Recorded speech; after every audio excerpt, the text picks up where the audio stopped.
Ek stel my vertroue in die Here. Ek vertrou op hom. Ek wag op die vervulling van sy woord. Ek wag op die Here meer as wat die wagte op die môre wag.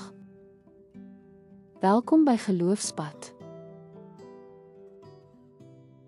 Het jy al ooit gevind dat jy wag vir iets, iemand of een of ander antwoord op gebed? Dit kan 'n pynlike ervaring wees, een wat ons geduld en ons geloof toets.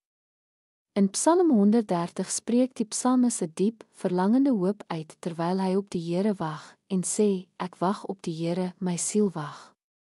Dit is nie net 'n passiewe wag nie, maar 'n wag vol verwagting en hinkering na God se ingryping. Matthew Henry se kommentaar beklemtoon die intensiteit van hierdie verlange, soos iemand wat wag vir die dagbreek. So wag die gelowige op God se genade en barmhartigheid.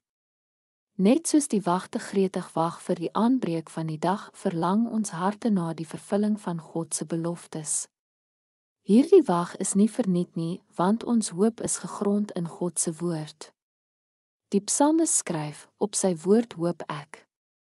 Wag kan 'n tyd van onsekerheid en benoudheid wees, maar dit kan ook 'n tyd wees om in hoop te groei. Soos Jon Gil uitwys, 'n behels om op die Here te wag 'n aktiewe vertroue op God se beloftes. Dit is nie net om te wag dat iets moet gebeur nie, maar vir God se teenwoordigheid, 'n leiding en redding. Ons wag met vertroue want ons weet dat God genadig en getrou is. Sy woord is waar en sy tydsberekening is perfek. Wanneer ons onsself in seisoene van wag bevind, soos die psalmis, word ons geroep om met hoop te wag.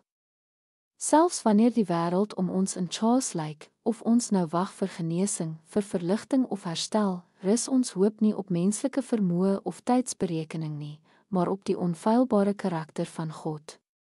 Ons wag met die versekering dat God aan die werk is, selfs wanneer ons dit nie kan sien nie. Hy beweeg altyd agter die skerms en werk namens ons.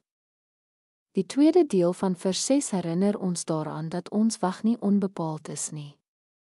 Die wagte verlang na die môre en ons hoop is dieselfde.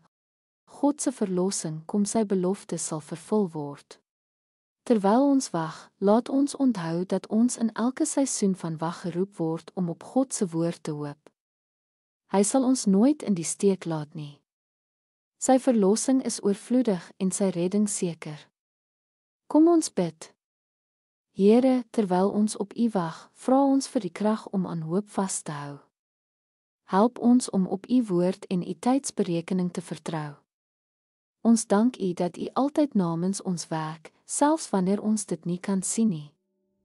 Vul ons met vertroue in U beloftes en mag ons siele rus in die hoop op U verlossing. Ons wag op U, Here. In Jesus se naam, amen.